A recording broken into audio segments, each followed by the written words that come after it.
Oi de novo, pessoal. Joinha. Vamos continuar nosso estudo sobre as sociedades limitadas. Vamos entender um pouquinho mais sobre o seu funcionamento.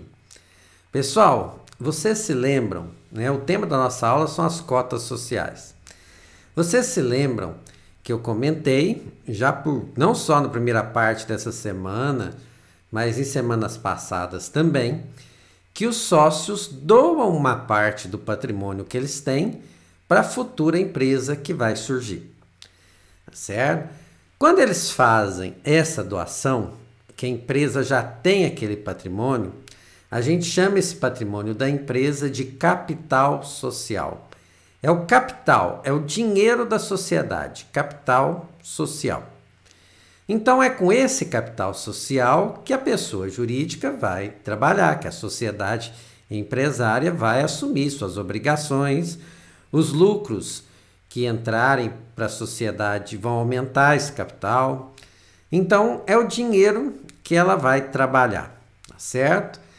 Como cada um contribuiu e cada um quer ter um lucro a respeito disso, quanto é que eu seria dono, quanto é que cada sócio deles seria dono da sociedade empresária? Essas frações em que eles são donos, a parte, né?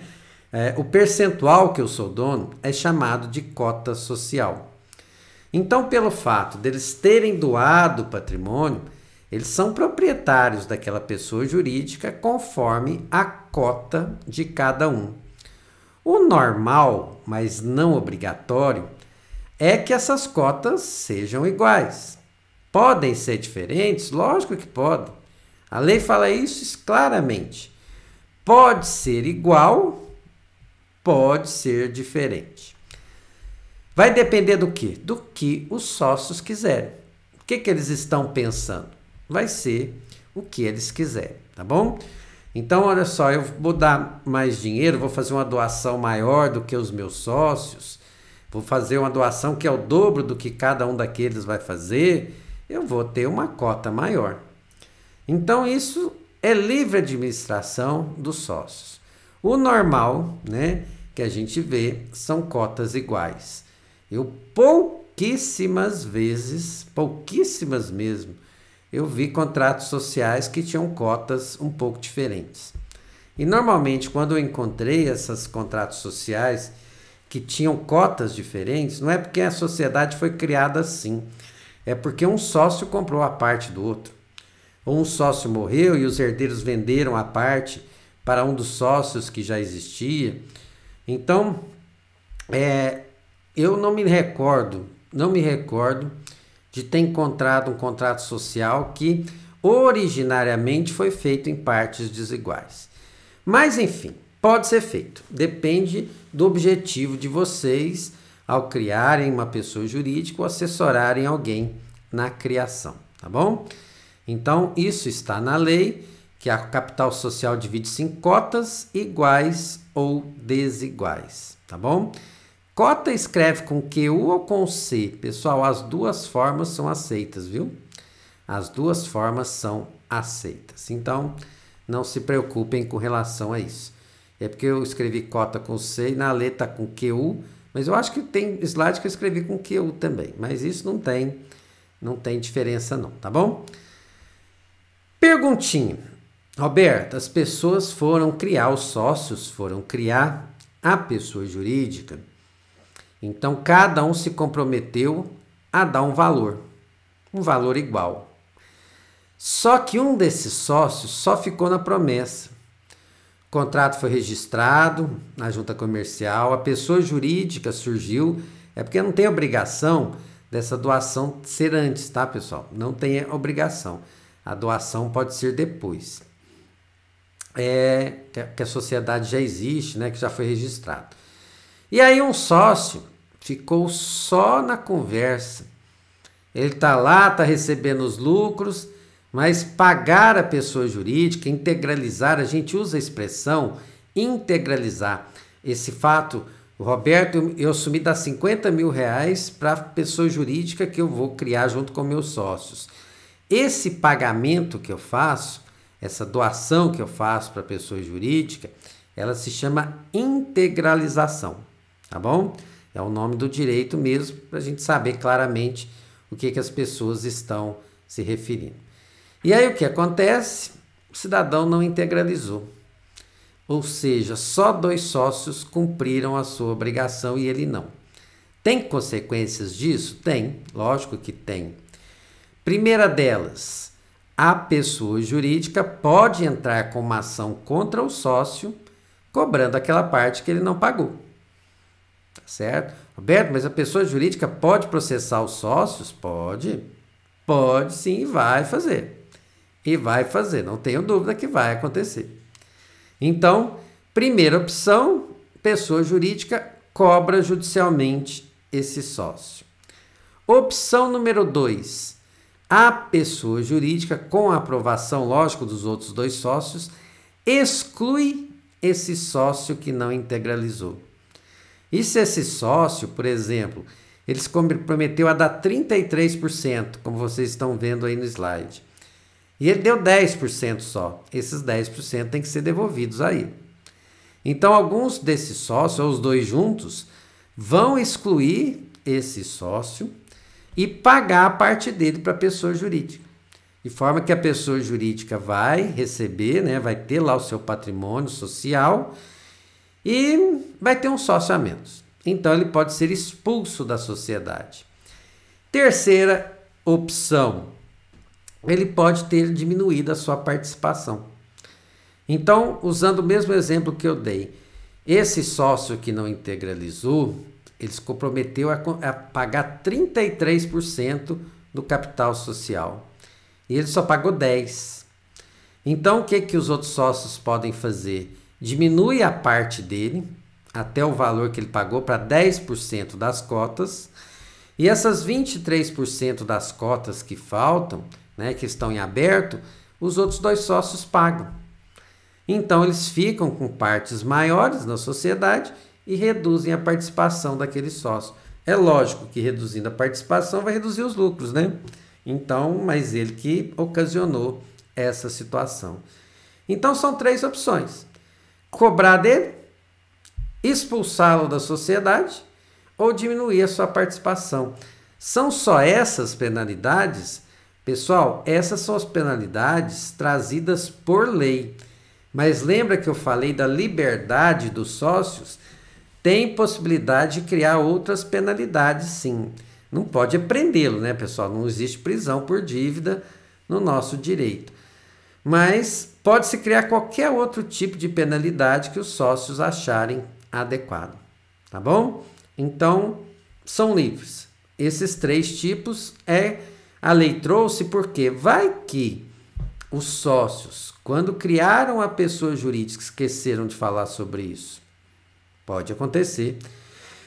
Então, a lei já veio e trouxe essa facilitação. Falou assim, olha, se as pessoas esqueceram, né, se os sócios esqueceram de falar sobre isso, então eu já estou trazendo essas penalidades legais.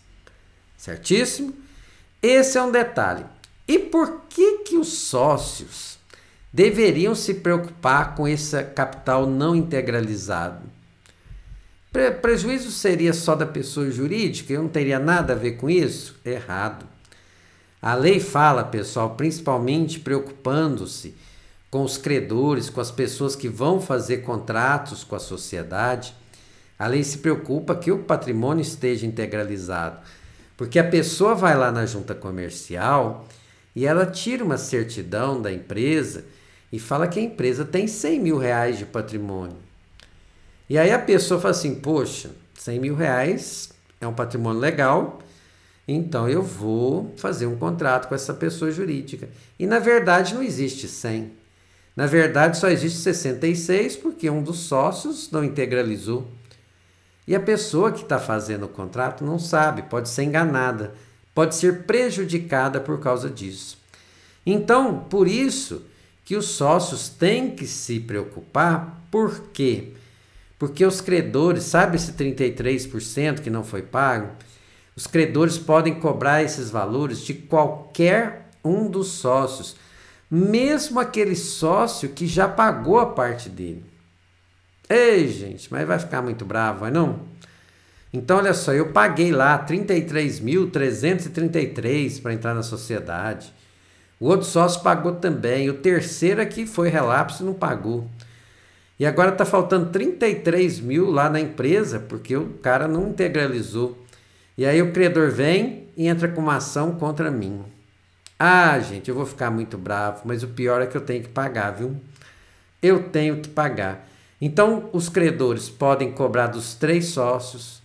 Os credores podem escolher um sócio só e cobrar tudo dele. Falar assim, depois você resolva com os seus outros sócios. É lógico que o credor aqui vai entrar com ação contra o sócio que tem mais dinheiro. E o que tem mais dinheiro vai pagar o pato, né? Então, esse é o motivo pelo qual os credores, os sócios, eles têm que ter essa preocupação. Outro motivo, administração por não sócio. Então, olha só, pessoal, eu posso montar uma sociedade, por exemplo, eu posso montar um hospital. Eu sou advogado e eu posso ser sócio num hospital. Eu não posso exercer medicina, lógico, mas eu posso ser sócio, colocar dinheiro, ganhar dinheiro com essa atividade.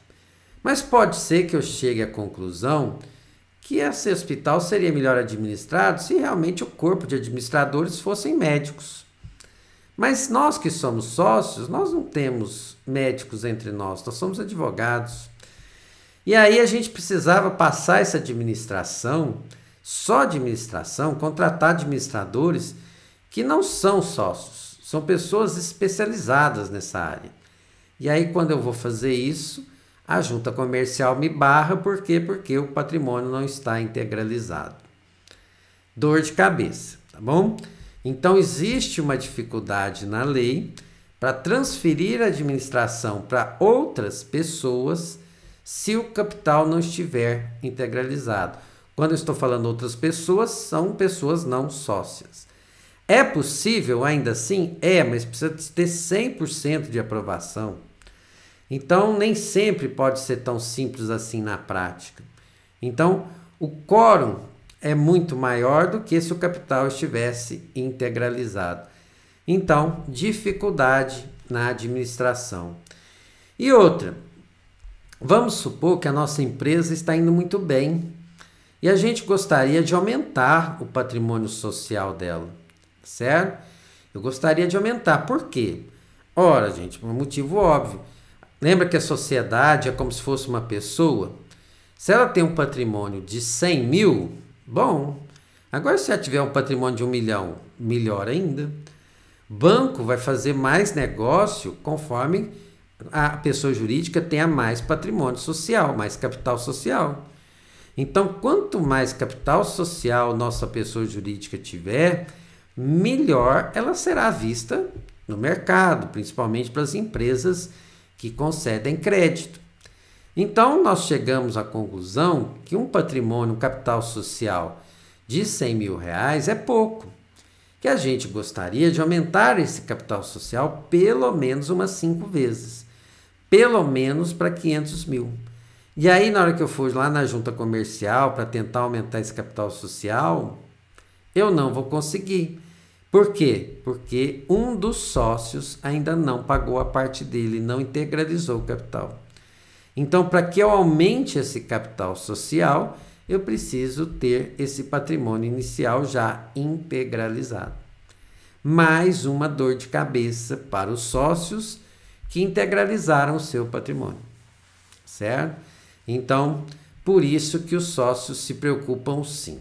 Tem outros motivos, mas esses são os principais que nós temos. E já caminhando para o final dessa aula, tem mais um aspecto que eu queria conversar com vocês. E se um sócio resolve desfazer da sua parte e ceder, vender a sua cota para outra pessoa? Vamos ter duas situações diferentes. Se for a venda for para outra pessoa que já é sócio, aí é simples, né? Porque os sócios continuarão sendo os mesmos, só terá uma diferença na questão das cotas, mas haverá situação diferente se eu vender, se eu passar essa minha parte para pessoas que não são sócios. Então, olha só, vamos por partes. Um sócio quer vender a sua cota para outra pessoa que é sócio. Tem alguma restrição? Resposta: não. A venda pode ser feita perfeitamente e nem precisa consultar o outro sócio. Nem precisa. Porque os sócios vão continuar os mesmos, não vai alterar nada na situação do terceiro sócio, que vocês estão vendo aí. Então, a lei diz claramente que essa venda é perfeitamente válida. Mas, repito, exceto se o contrato social falar que tem outras regras. Se o contrato social falar que tem outras regras, obedecemos o contrato social, certo? Então, isso está lá no artigo 1057 do Código Civil. O sócio pode ceder sua cota, total ou parcialmente, a quem seja sócio, independentemente da audiência dos outros, sem nem perguntar a opinião dos outros. Fácil. Mas aqui nós temos um problema. Apareceu um terceiro que não é sócio e queria comprar essa cota de alguém que já é sócio. Gostou da empresa, acho que a empresa é lucrativa e eu queria me tornar sócio também. Primeira coisa, essa venda pode ser feita? Pode, mas tem restrições e restrições grandes. Você pega 25%, quem são os detentores de 25% capital social, e faz uma matemática. Para vender a cota para alguém que não é sócio, precisa ter uma aprovação de 75% do capital social. Não é dos sócios não, tá? Você segue o capital social, porque quem tem mais cotas, né? Quem tem mais cotas tem mais poder. Verdade é essa. Então você pega lá quem é a divisão do capital social, das cotas, e aí você fez o seguinte, olha, para vender uma parte para quem não é sócio, eu preciso ter aprovação de pelo menos 75% dos detentores do capital social, de quem tem as cotas, certo? Então, num caso desse aqui, por exemplo, nós temos 3 sócios, cada um detentor de 33%. Se um sócio resolve vender a sua parte para alguém que não é sócio, nós temos uma pessoa aqui, um sócio que concorda e outro que não concorda. Essa venda não vai ser feita. Por quê? Porque 33% do capital social, 33% das cotas foram contrários à venda. Essa pessoa que é o terceiro sócio. E a lei falava que o limite era 25%. Então a venda não será feita. Agora vamos dar outro exemplo para ficar claro isso aqui para vocês. Então vamos lá. Imaginem que eu tenho uma sociedade agora com 5 sócios. Cada um tem 20% da sua cota. Cada um tem. Um desses sócios resolve vender a sua cota para alguém que não é sócio. Vocês estão vendo aí nesse quadradinho vermelho. Resolve vender. E ele consulta os outros sócios, porque ele tem que consultar. E aí 3 outros estão de acordo e um não está. Um não concorda, os outros 3 concordam. Será que ele pode fazer essa venda da cota? Ora, cada um aqui, pessoal, responde por 20% do capital social, 20% das cotas. Então, esse rapaz que não concordou, ele tinha 20%. A lei fala que eu preciso da aprovação só de 75%. Então, 25% pode realmente não concordar com a venda e a venda vai ser feita.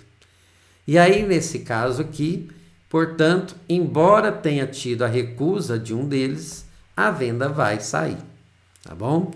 Então, porque a parte que não concordou é mínima, né? 20% é uma parte pequena, 80% da pessoa jurídica está a favor, então a recusa dele é ruim, vamos falar assim.